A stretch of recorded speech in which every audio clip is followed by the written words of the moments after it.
അതായത് ഇന്നലെ കഴിഞ്ഞ 3 ദിവസത്തെ മന്ത്രങ്ങൾ പരസ്പരം ബന്ധപ്പെട്ട് കിടക്കുകയാണ്. ഓക്കെ, അതെ. ജഗത് മിഥ്യാത്വമായിട്ട് ബന്ധപ്പെട്ടിട്ട് എങ്ങനെയാണ് ജഗത്തിരിക്കുന്നത്, ജഗത്തിന്റെ മിഥ്യാത്വം എന്താന്നൊക്കെ വളരെ സ്പഷ്ടമായിട്ട് ഇതിലൂടെ മനസ്സിലാക്കാം. അങ്ങനെ നമ്മൾ ഭാഷ്യത്തിൽ ഇവിടെ എത്തി 25-ാമത്തെ പേജില് 2-ാമത്തെ പങ്ക്തി അല്ലേ? ഭാഷ്യം ശോകസ്ഥ മോഹസ്ഥ കാമകർമ്മ ബീജം. ഇതിന്റെ അർത്ഥം എന്താ? ശോകമോഹം കൊണ്ട് ഇച്ഛ ഉണ്ടാകുന്നു, ഇച്ഛ കർമ്മത്തിന് കാരണമാകുന്നു. ശോകമോഹം കൊണ്ട്, അത് ടീക്കയിലാണ് നിങ്ങൾ പറയുന്നത്. ശോകമോഹസ്ഥ, ടീക്കെ. അതായത് ഇവിടെ ഇത്രയേ ഉള്ളൂ, ശോകശ്ച മോഹശ്ച. ടീക്കെ, രണ്ടാക്കിയെന്നുള്ളൂ. ശോകശ്ച മോഹശ്ച കാമകർമ്മ ബീജം. കാമത്തിന്റെയും കർമ്മത്തിന്റെയും ബീജമാണ് ശോകവും മോഹവും. അപ്പൊ ശോകമോഹം കൊണ്ട് എന്തുണ്ടാവും? കാമന ഉണ്ടാവുകയാണ്, അവിടുന്ന് കർമ്മം ഉണ്ടാവുകയാണ്. അപ്പോൾ ശരിക്കും ഇതിന്റെയൊക്കെ ഏറ്റവും പിറകിലാണ് എന്ത് വരുന്നത്? അചാനതോ ഭവതി. അറിവില്ലാത്തവൻ എന്ന് പറഞ്ഞാല് അറിവില്ലാത്തവന്റെ കയ്യിൽ എന്തുണ്ടാവും? അജ്ഞാനം ഉണ്ടാവും. അറിവില്ലായ്മ ഉണ്ടാവുമല്ലോ. അതൊരു ധനമല്ലേ? പണ്ട് ഇത് പറയും, ഭവാൻ ബഹുവ്രീഹി അഹം ച തദഭാവാൻ. ബഹുവ്രീഹി എന്ന് ഉദ്ദേശിച്ചത്, വ്രീഹി എന്ന് പറഞ്ഞ നെല്ല്, വളരെ നെല്ലുള്ളത് എന്ന് പറഞ്ഞ ധനമുള്ളത്. നെല്ലെന്ന് ഉദ്ദേശിച്ച ധനമുള്ള ആർക്കാണോ അവനെ ബഹുവ്രീഹി എന്ന് പറയാം. ഞാനോ, എന്റെ അടുത്തുണ്ട് അത്. എന്ത്? ഈ പറഞ്ഞതിന്റെ ഒക്കെ അഭാവം. അതേപോലെ ഒന്നുമില്ലെങ്കിലും ഒരു ജ്ഞാനാഭാവെങ്കിലും ഉണ്ടല്ലോ കയ്യില്.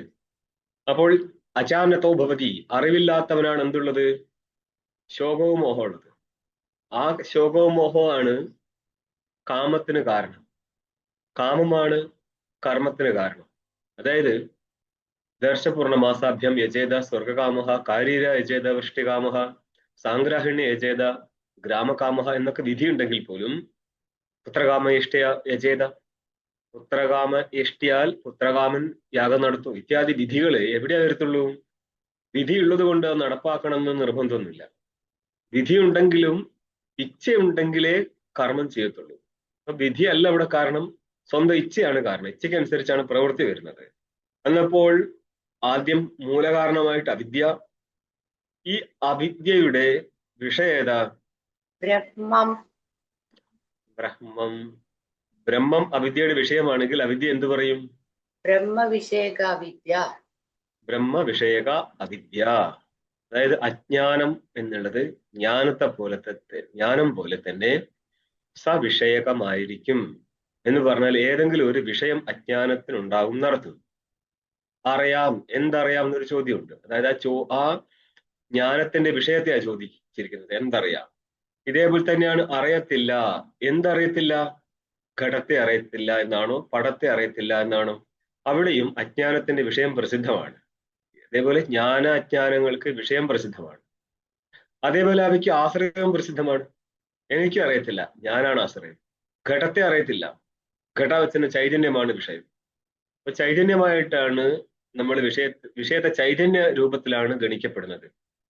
ഘടാവച്ചന ചൈതന്യ വിഷയവും, അന്ധകരണാവച്ചന ചൈതന്യം പ്രമാതാവും, അവിദ്യാവൃത്തിയാവച്ചന ചൈതന്യ സാക്ഷിയും. എല്ലാ സ്ഥലത്തും ചൈതന്യം ഉണ്ടായിരിക്കുക. ഒരു ചൈതന്യം മറ്റൊരു ചൈതന്യത്തെ പ്രകാശിപ്പിക്കുക മാത്രമാണ്. അപ്പോൾ ചൈതന്യം പ്രകാശിക്കുന്നു, കാരണം പ്രകാശിക്കാനുള്ള സാമർത്ഥ്യം ചൈതന്യത്തിനേ ഉള്ളൂ. അത് ആവൃതമായിരിക്കുന്നു അജ്ഞാനകാലത്ത്, അനാവൃതമാവും ജ്ഞാനകാലത്ത്. അനാവൃതനായിരിക്കുന്ന ചേതനൻ വിഷയത്തെ പ്രകാശിപ്പിക്കും, ആവൃതനായിരിക്കുന്ന ചേതനൻ വിഷയത്തിന്റെ ആധാരമായിട്ടിരിക്കും, അല്ലെങ്കിൽ അധിഷ്ഠാനം എന്ന് പറയുന്നത്. അധിഷ്ഠാനവും ആധാരവും തമ്മിൽ വലിയ ചെറിയ വ്യത്യാസമുണ്ട്. ഭ്രമകാലത്ത് അധ്യസ്ഥ വസ്തുവിന്റെ കൂടെ കാണപ്പെടുന്ന അധിഷ്ഠാനത്തെയാണ് ആധാരം എന്ന് പറയുന്നത്. ആധാരത്തിന്റെ ജ്ഞാനം ഭ്രമത്തിന്റെ നാശകനല്ല, പക്ഷെ അധിഷ്ഠാനത്തിന്റെ ജ്ഞാനം ഭ്രമനാശകനാണ്. കയറിനെ കയറായിട്ട് അറിഞ്ഞാൽ സർപ്പഭ്രമം ഉണ്ടാവത്തില്ല. ആ കയറിനെ കയറായിട്ട് അറിയുക എന്നുള്ളത് അധിഷ്ഠാനത്തിന്റെ ജ്ഞാനമാണ്. അത് സർപ്പഭ്രമത്തിന്റെ നിവാരകനാണ്. പക്ഷെ സർപ്പത്തെ അറിയുമ്പോഴും ഇത് സർപ്പം എന്നുള്ള അറിവാണ്. അപ്പൊ അവിടെ ഇത് എന്നുള്ള രൂപത്തില് കയർ അറിയപ്പെടുന്നുണ്ട്. കയറായിട്ട് അറിയുന്നില്ലെങ്കിലും ഇത് എന്നുള്ള രൂപത്തിൽ അറിയും. അതായത് രജുത്വേന രജുവിന്റെ ജ്ഞാനം ഇല്ലെങ്കിലും വിദന്ത്വേന രജുവിന്റെ ജ്ഞാനം സർപ്പത്തിലൂടെ നടക്കുന്നുണ്ട്. അപ്പോൾ ഈ ബ്രഹ്മത്തിനെയും നമ്മൾക്ക് അധ്യസ്ഥ സ്ഥലത്ത് ഗ്രഹിക്കാൻ പറ്റുന്നുണ്ട്. ജഗതധ്യാസം നടക്കുന്ന സ്ഥലത്ത് നമ്മൾ ഈ കാണുന്ന ജഗത്ത്, ഈ ജഗത്ത് കേവലം ജഗത്ത് മാത്രമായിട്ടല്ല, ജഗത്തിന്റെ കൂടെ ചേതനവും അധ്യസ്ഥമായിട്ട് വരുന്നുണ്ട്. അപ്പോൾ ജഗത്തിന്റെ കൂടെ ഇരിക്കുന്ന ചേതനയാണ് നമുക്ക് എങ്ങനെ മനസ്സിലാക്കാൻ പറ്റുന്നത്? അസ്തിത്വേന ഗ്രഹിക്കാൻ പറ്റുന്നത്, ഭാനരൂപത്തിൽ ഗ്രഹിക്കാൻ പറ്റുന്നത്. ഘടത്തിന്റെ ഭാനം, ഘടത്തിന്റെ ജ്ഞാനം, അസ്തിത്വം, ഞാൻ ഉണ്ടാകുന്ന സമയത്ത് അതിന്റെ അസ്തിത്വത്തെ ഗ്രഹിക്കാൻ പറ്റുന്നുണ്ട്. ഇതെല്ലാം തന്നെ അധിഷ്ഠാനമാണെങ്കിലും ഘടാദികളോട് കൂടെ ഇരിക്കുന്ന അധിഷ്ഠാനമായതുകൊണ്ട് ആധാര രൂപമാണ്. മാത്രമല്ല ആ അധിഷ്ഠാനത്തിന്റെ സംസർഗ അധ്യാസമാണ് അധ്യസ്ഥ വസ്തുവായിട്ട് നടന്നിരിക്കുന്നത്. ഇങ്ങനെ സംസൃഷ്ടമായിരിക്കുന്ന കയറിനെയാണ് നമ്മൾക്ക് സർപ്പസ്ഥലത്ത് കാണാൻ പറ്റുന്നത്. സമാനമായിട്ട് സംസൃഷ്ട ബ്രഹ്മമാണ് നമ്മൾക്ക് ഈ കാണുന്ന അസ്തിത്വത്തിന്റെ വിഷയം. അസ്ഥി എന്നുള്ള ബുദ്ധിക്ക് വിഷയം ഏതാണ്? സംസൃഷ്ടമായിരിക്കുന്ന അധിഷ്ഠാനമാണ്, ബ്രഹ്മമാണ്. ആ രീതിയിൽ സംസൃഷ്ട അധിഷ്ഠാനം കൽപ്പിതമായതുകൊണ്ട് ജഗത്തിന്റെ കൂടെ കാണുന്ന സംസൃഷ്ട ബ്രഹ്മവും കൽപ്പിതം തന്നെയാണ്. അങ്ങനെ നോക്കിയാൽ ബ്രഹ്മവും കൽപ്പിതമാണ്. എങ്ങനെ? സംസൃഷ്ട ബ്രഹ്മം അധിഷ്ഠാന രൂപത്തിൽ ബ്രഹ്മം കൽപ്പിതമല്ലെങ്കിലും അങ്ങനെ അജാനതോ, അറിവില്ലാത്തവനെ സംബന്ധിച്ച് അവന് ശോകവും മോഹവും ഉണ്ടായേക്കാം. അതിൽ നിന്ന് ആ ശോകമോഹാദികളുടെ നിവൃത്തിക്ക് വേണ്ടിയിട്ട് അവൻ വിഷയത്തെ കാമിക്കും. അതാണ് കാമം എന്ന് പറയുന്നത്, മോഹിച്ച കാമം. കാമന ഉണ്ടായിക്കഴിഞ്ഞാൽ പിന്നെ എന്ത് വേണം? അതായത് ഒരു പുത്രനെ ഇച്ഛിക്കുകയാണെങ്കിൽ പുത്രകാമ ഇഷ്ടിയാദി യാഗങ്ങൾ ചെയ്യാൻ വേണ്ടിയിട്ട് അവൻ പുറപ്പെടും. അതാണ് അവന്റെ കർമ്മം എന്ന് പറയുന്നത്. ഇങ്ങനെ പരമ്പരയായിട്ടിരിക്കുകയാണ്. നതു ആത്മീകത്വം വിശുദ്ധം ഗഗനോപമം പശ്യത. ഗഗനത്തിന്റെ, ഗഗനം ഉപമായസ്യ തത് ഗഗനോപമം. ഗഗനം എന്നുള്ളത് ഉപമ എന്ന് പറയുന്ന സാദൃശ്യം ഏതൊരു ആത്മേകത്വത്തിനാണോ? ആത്മേകത്വം എന്നുള്ളത് ആത്മസ്വരൂപം എന്ന് അർത്ഥമുള്ളൂ. കാരണം അവിടെ ഏകത്വം വേറൊരു ധർമ്മമോ ആത്മ വേറൊരു വസ്തുവായിട്ടല്ല. ഇങ്ങനെ ഇരിക്കുന്ന ആത്മാ ഉപമയായിരിക്കുന്ന യാതൊരു ആത്മീകത്വം ഉണ്ടോ അതിനെ പശ്യത, അറിയുന്നവന്, കാണുന്നവന് എന്നുള്ളത് അറിയുന്നവന് എന്തില്ല? അറിയുന്നത് കൊണ്ട് അവന് അറിവിന്റെ അഭാവമില്ല എന്ന് പറഞ്ഞാൽ അജ്ഞാനമില്ല. അറിഞ്ഞതോടുകൂടി അജ്ഞാനം നഷ്ടപ്പെട്ടു. അജ്ഞാനം നഷ്ടപ്പെട്ടത് കൊണ്ട് ശോകമോഹങ്ങൾ നഷ്ടപ്പെട്ടു. ശോകമോഹങ്ങളില്ലാത്തതുകൊണ്ട് കാമനയില്ല. കാമനയില്ലാത്തത് കൊണ്ട് അവന് കർമ്മമില്ല. ഇതാണ് അടുത്ത ഇതിൽ പറയുന്നത് നതു ആത്മീകത്വം. ആത്മാവിന്റെ ഏകത്വം എന്നുള്ളത് ഉദ്ദേശം എന്താണ്? വിശുദ്ധം. അതായത് നമ്മള് ഐക്യജ്ഞാനം പറയുന്നതിന് മുന്നേ തന്നെ അവാന്തര വാക്യങ്ങളിലൂടെ രണ്ടുപേരുടെയും ശുദ്ധ സ്വരൂപത്തെ അറിഞ്ഞിരിക്കണം. അതായത് അവാന്തരവാക്യം, മഹാവാക്യം എന്നും പറഞ്ഞ് നമ്മൾ ഈ വാക്യങ്ങളെ രണ്ടാക്കും. എല്ലാ വാക്യങ്ങളെ ആവശ്യമില്ല കേട്ടോ. ചേതനന്മാരെ ബോധിപ്പിക്കുന്ന വാക്യങ്ങളെ നമ്മൾ അവാന്തരവാക്യം എന്നും മഹാവാക്യം എന്നും രണ്ടാക്കും. ഈ മഹാവാക്യം എന്നുള്ളത് ഭേദ ഭ്രമ നിവർത്തകം വാക്യം മഹാവാക്യം. അതാണ് ഞാൻ ഉണ്ടാക്കുന്നത്. തത്വമസ്യാദി ഐക്യബോധക വാക്യത്തെയാണ് മഹാവാക്യം എന്ന് പറയുന്നത്. ഇവിടെ തത്തായിരിക്കുന്ന ശുദ്ധനെയും ത്വമായിരിക്കുന്ന ശുദ്ധനെയും ആദ്യം മറ്റു വാക്യങ്ങളിലൂടെ അറിഞ്ഞെങ്കിൽ മാത്രമേ മഹാവാക്യത്തിലൂടെ ഐക്യബോധം ഉണ്ടാകത്തുള്ളൂ.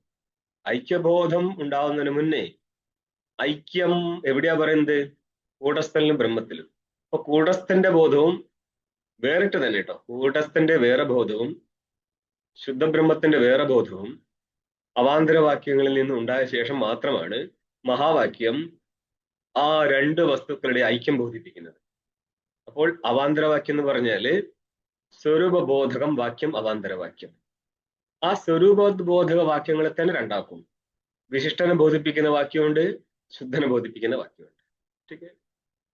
ഈശ്വരന്റെ കാര്യത്തിലാണെങ്കിൽ ഇതോ വൈമാനി ഭൂതാനി ജായന്തേ എന്ന് പറഞ്ഞിട്ട് സൃഷ്ടി പറയുന്ന സ്ഥലത്ത് വിശിഷ്ടനായിരിക്കുന്ന, അതായത് തത്പദാർത്ഥത്തിന്റെ അർത്ഥം വാച്യാർത്ഥം ഗ്രഹിക്കപ്പെടും. അതിനുശേഷം തത്പദാർത്ഥത്തിന്റെ ശുദ്ധനെ ബോധിപ്പിക്കാൻ വേണ്ടിയിട്ട് സത്യജ്ഞാനം അനന്തം ബ്രഹ്മ എന്നീ വാക്യങ്ങളുണ്ട്. അതേപോലെ തന്നെ ജീവന്റെ കാര്യത്തിലാണെങ്കിൽ അവിടെയും രണ്ട് വാക്യങ്ങൾ വേണം, വിശിഷ്ടനെയും ശുദ്ധനെയും ബോധിപ്പിക്കാനായിട്ട്. അവിടെ വിശിഷ്ടനായിരിക്കുന്ന ജീവനെ ബോധിപ്പിക്കാനായിട്ട് ഹൃദയേഷു ജ്യോതിർ അന്തപുരുഷ എന്ന് പറഞ്ഞ് വിശിഷ്ടനായിരിക്കുന്ന ജീവനെ ബോധിപ്പിക്കും. അതിനുശേഷം ഈ മത്സ്യദൃഷ്ടാന്തത്തിലൂടെ ജാഗ്രത സ്വപ്ന സുഷുപ്തികളിലൂടെ പോകുന്ന ജീവനെ എടുത്ത് കാണിച്ചിട്ട് അവൻ എപ്രകാരം രണ്ട് തടത്തിലേക്കും ഒഴുകി നീന്തുന്ന മത്സ്യം രണ്ട് തടവുമായിട്ട് ബന്ധമില്ലാത്തവനായിരിക്കുന്നുവോ, ഇതേപോലെ ജാഗ്രത സ്വപ്ന സുഷുപ്തിയിലൂടെ പോകുന്ന ജീവന് ജാഗ്രതമായിട്ടോ സ്വപ്നമായിട്ടോ സുഷുപ്തിയായിട്ടോ ബന്ധമില്ലാത്ത ശുദ്ധനാകുന്നു എന്ന് ബോധിപ്പിക്കുന്നതിലൂടെ സംപദാർത്ഥത്തിന്റെ ലക്ഷ്യമായിരിക്കുന്ന കൂട്ടത്തിനെ മനസ്സിലാക്കാൻ പറ്റും. അതിനുശേഷമാണ് മഹാവാക്യം അവ തമ്മിലുള്ള ഐക്യത്തെ ബോധിപ്പിക്കുന്നത്. ഇങ്ങനെയുള്ള ബോധം ഉണ്ടായ ഒരു വ്യക്തിക്ക് ആത്മേകത്വം പശ്യതഃ, അറിയുന്നവന് എന്തില്ല, നാന്നാ പറഞ്ഞത്, അത്രേ പറഞ്ഞിട്ടുള്ളൂ, ബാക്കി നിങ്ങൾ കൂട്ടിച്ചേർത്തോളാം. അറിയുന്നവന് അജ്ഞാനമില്ല, അജ്ഞാനമില്ലാത്തത് കൊണ്ട് ശോകമില്ല, മോഹമില്ല, അതുകൊണ്ട് തന്നെ അവന് കാമമില്ല, കാമമില്ലാത്തത് കൊണ്ട് അവന് കർമ്മമില്ല. നമ്മൾ ടീക്കയുടെ പാതി വഴി വന്നിട്ട് നിന്നു വരുന്ന ടീക്ക രണ്ടാം പങ്ക്തി മുതൽക്ക് ഒന്നുകൂടി നോക്കിയോ. തതഹ പുത്രാദീൻ കാമയതേ എന്ന് പറഞ്ഞാൽ ശോകം കൊണ്ട് പുത്രാദികളും, പുത്രനില്ല, വയല്, ക്ഷേത്രമില്ല, ഇങ്ങനെയൊക്കെ വരുന്ന സമയത്ത് പുത്രാദികളെ കാമിച്ചിട്ട് തദർത്ഥം ദേവതാരാധനാദി ചികീർഷതി, ആ വസ്തുപ്രാപ്തിക്കായിട്ട് ദേവത ആരാധനയെ ചെയ്യാൻ ഇച്ഛിക്കുന്നു. അതായത് എപ്രകാരം ഓരോരോ പാപത്തിന്റെ ഓരോരോ പ്രായശ്ചിത്തം വൈദികമായിട്ട് വിഹിതമാണോ, അതേപോലെ തന്നെ ഓരോരോ കാമന പ്രാപ്തിക്കായിട്ട് ഓരോരോ ദേവത ആരാധനയും കർമ്മങ്ങളും വിധിച്ചിട്ടുണ്ട്. അതിനനുസരിച്ച് കർമ്മം ചെയ്യാൻ തുടങ്ങും. ചികീർഷതി, ചികീർഷ എന്ന് പറഞ്ഞാൽ കർത്തും ഇച്ഛതി എന്നാ. അപ്പൊ ഇച്ഛയുള്ളത് കൊണ്ട് തന്നെ പിന്നെ കർമ്മം ചെയ്യാൻ തുടങ്ങും. അത് ആത്മേകത്വം പശ്യതഃ, ആത്മാവിന്റെ ഏകത്വം അറിയുന്നവനെ സംബന്ധിച്ച് അറിവില്ലായ്മ ഇല്ലാത്തത് കൊണ്ട് അറിവില്ലായ്മ കാരണമായിട്ടുണ്ടാവേണ്ട ശോകവും മോഹവും ഉണ്ടാകത്തില്ല. ശോകമോഹങ്ങൾ ഇല്ലാത്തത് കൊണ്ട് കാമനില്ല, കാമനില്ലാത്തത് കൊണ്ട് കർമ്മമില്ല.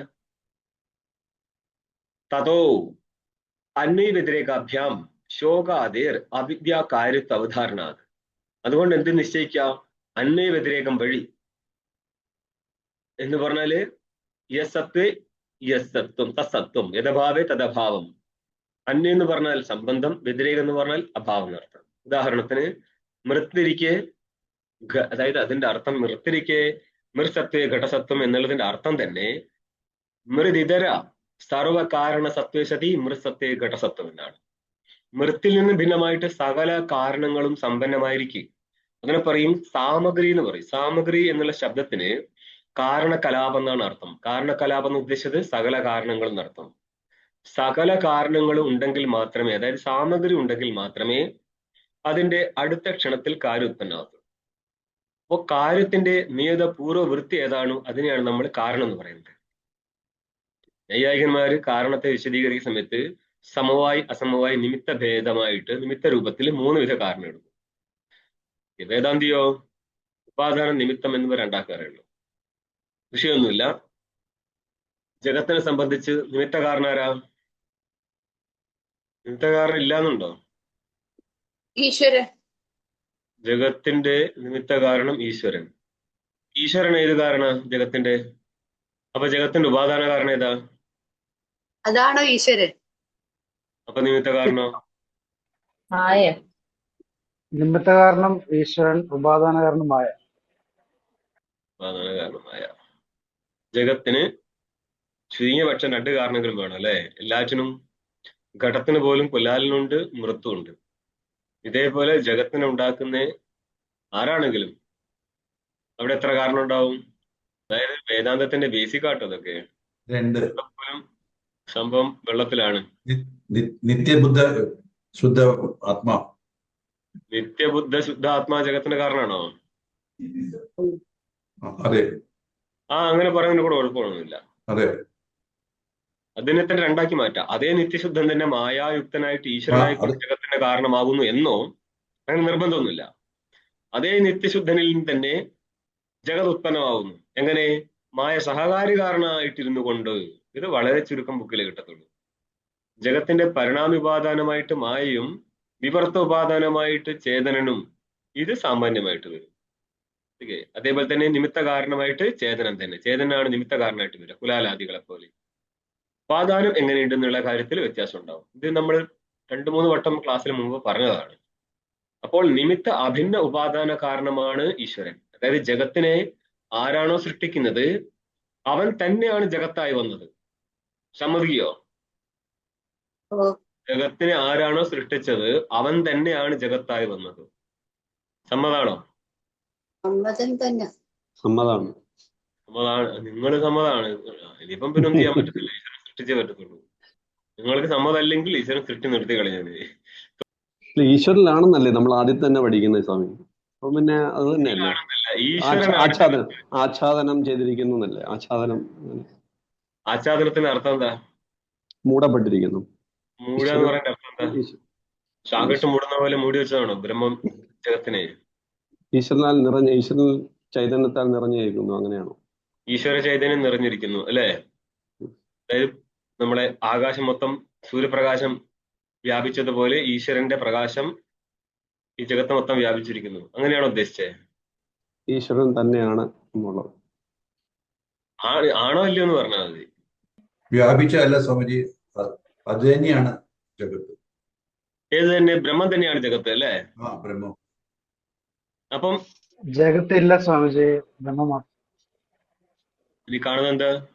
അത് അജ്ഞാനത്തിൽ കൽപ്പിക്കപ്പെട്ടത് തന്നെയാണ്. അജ്ഞാനത്തിൽ കൽപ്പിച്ചതാണോ അജ്ഞാനത്താൽ കൽപ്പിച്ചതാണോ? അജ്ഞാനത്താൽ കൽപ്പിച്ചതാണ്. എവിടെ കൽപ്പിച്ചു? എന്നിൽ തന്നെ. ആര് കൽപ്പിച്ചു? ഞാൻ കൽപ്പിച്ചു. ഞാൻ തന്നെ, എന്റെ അജ്ഞാനത്തിൽ ഉള്ളതാണ്. നിങ്ങളുടെ അജ്ഞാനം കൊണ്ട് ഉണ്ടായതാണ്. അജ്ഞാനം കൊണ്ട് ഉണ്ടായി എന്ന് പറഞ്ഞതിന്റെ അർത്ഥം എന്താ? ഒരു മൃത്തിൽ നിന്ന് ഘടം ഉണ്ടാക്കിയെടുത്ത്. ആ ഘടത്തിന്റെ കാരണം ഏതാ? മൃത്താണ്. അവിടെ നിങ്ങൾ അജ്ഞാനാണ് കാരണം എന്ന് പറയോ? ഇല്ല, മൃത്ത്. മൃത്താണ് കാരണം. പിന്നെ ഇതിനാണ് നിങ്ങൾ ജഗത്ത് അജ്ഞാനം കൊണ്ടുണ്ടാക്കി എന്ന് പറയുന്നത്? ജഗത്ത് ഇല്ലാത്ത വസ്തു ആയതുകൊണ്ട്. അങ്ങനെ ഒരു ജഗത്ത് ഇല്ലാത്തത് കൊണ്ട്. അപ്പൊ ഇങ്ങനത്തെ ഒരു ഘടം ഇവിടെ ഉണ്ടായിരുന്നു? മൃത്തുണ്ടായിരുന്നുണ്ടോ? കൊള്ളാം, മൃത്തുണ്ടായിരുന്നു അല്ലേ? പറഞ്ഞോ, ഇതിനെ കൊണ്ട് ഒരു സൈഡ് മുട്ടിച്ചരാ. മൃത്തുണ്ടായിരുന്നു. മൃത്തുണ്ടായിരുന്ന മൃത്ത് തന്നെയാണ് ഘടമായി മാറിയത്. മൃത്ത് ഘടമായി മാറിയോ? അല്ല, ഘടാക്കി മാറ്റി. മൃത്ത് ഘടമായി മാറിയതാണോ ഘടം പോലെ കണ്ടതാണോ മൃത്തിനെ? ഘടം പോലെ കണ്ടത്. ഘടം പോലെ മൃത്തിനെ കണ്ടതാണ് അല്ലേ? അതെ. മൃത്തിനെ ഘടമായിട്ട് രൂപാന്തരപ്പെടുത്തിയതാണ്. ആര്? കുലാലൻ രൂപാന്തരപ്പെടുത്തി. അപ്പൊ ഒരു മൃത്തുണ്ട്, ഒരു ഘടമുണ്ട് അവിടെ അല്ലേ? അല്ല, മൃത്ത് രൂപാന്തരപ്പെട്ടിട്ട് അവിടെ മൃത്ത് മാത്രമേ ഉള്ളൂ സ്വാമിജി. അല്ല, അപ്പൊ ഘടം പിന്നെ എന്താണ് അവിടെ കാണപ്പെടുന്നത്? അത് മൃത്തിന്റെ രൂപമാറ്റം. കൽപ്പിതമാണ്, കൽപ്പിത വസ്തു. മൃത്ത് കൽപ്പിതാണ് അല്ലേ? മൃത്താണോ കൽപ്പിതോ അല്ല ഘടമാണോ കൽപ്പിതോ?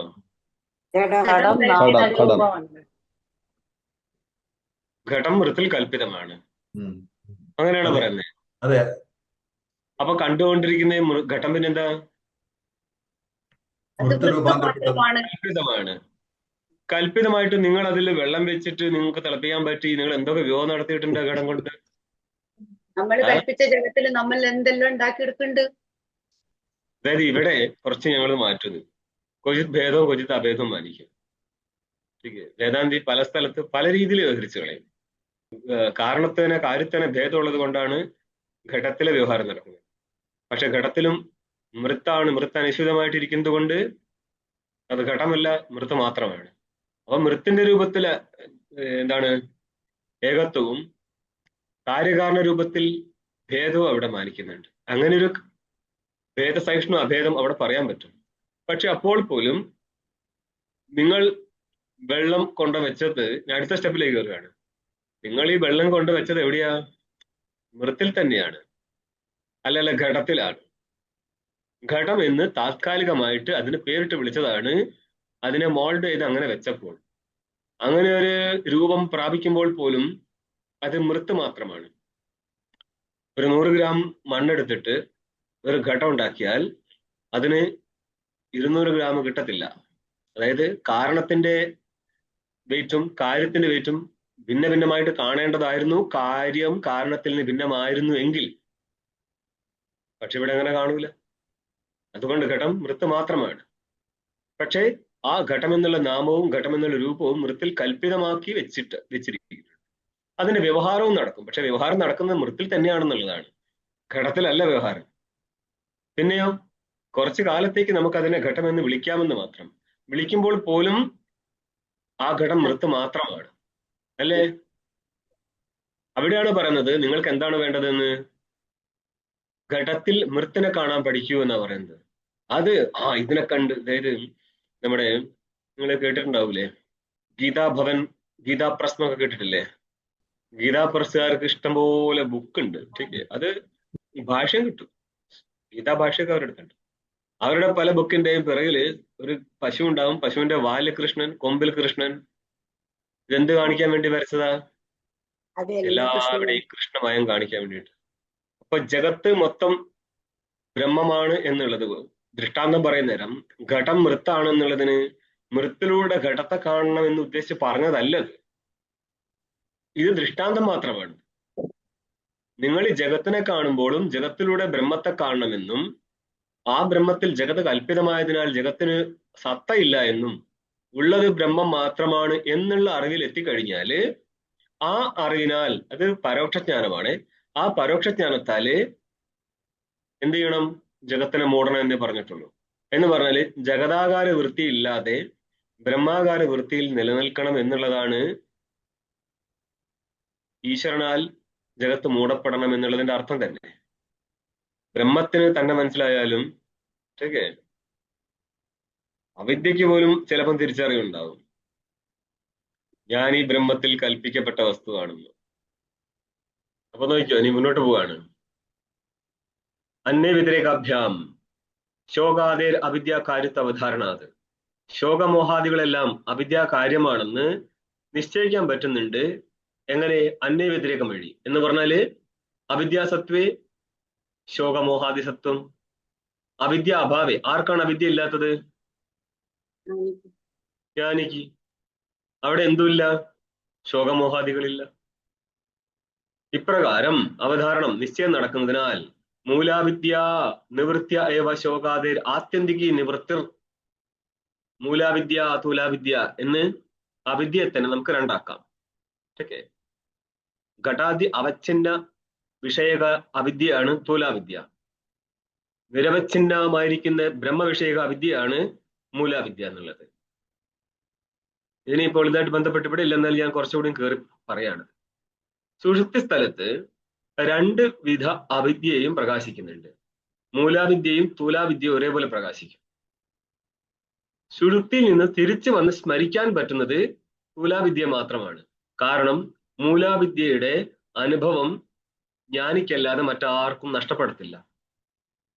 നോക്കണേ, നമ്മുടെ ചില ടീമുണ്ടല്ലോ സുഷുപ്തിയിൽ അവിദ്യ ഇല്ലാത്തമാര്, അവർക്ക് വേണ്ടിയിട്ടുള്ളതാണ്. നിങ്ങളൊക്കെ വിജ്ഞാനികൾ, ഒരു അജ്ഞാനികളുണ്ട്, അവർക്ക് വേണ്ടിയിട്ടാണ് പറയുന്നത്. ജാഗ്രതയില് ജ്ഞാനമുണ്ട്, സ്വപ്നത്തിലും ജ്ഞാനമുണ്ട്, അല്ലെ? സവിഷേകമായിരിക്കുന്ന ജ്ഞാനം ജാഗ്രതയിലും സ്വപ്നത്തിലും ഉണ്ട്. ഈ ജ്ഞാനം എവിടെയില്ല? സുഷുപ്തിയിലില്ല. അപ്പോൾ സുഷുപ്തിയിൽ എന്തുണ്ടായിരിക്കും? അജ്ഞാനം. ഏതിന്റെ അജ്ഞാനം?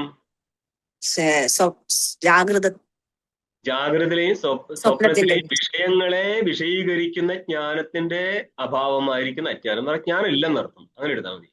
സുഷുപ്തിയിൽ ജാഗ്രതയിൽ കണ്ട വസ്തുക്കളെയോ സ്വപ്നത്തിൽ കണ്ട വസ്തുക്കളെയോ നമ്മൾക്ക് സുഷുപ്തിയിൽ ഗ്രഹിക്കാൻ പറ്റാത്തതിനാൽ അവിടെ ഇവയുടെയൊക്കെ ജാഗ്രത സ്വപ്ന കാല വസ്തുക്കളുടെ അജ്ഞാനം ഇരിക്കുന്നുണ്ട്.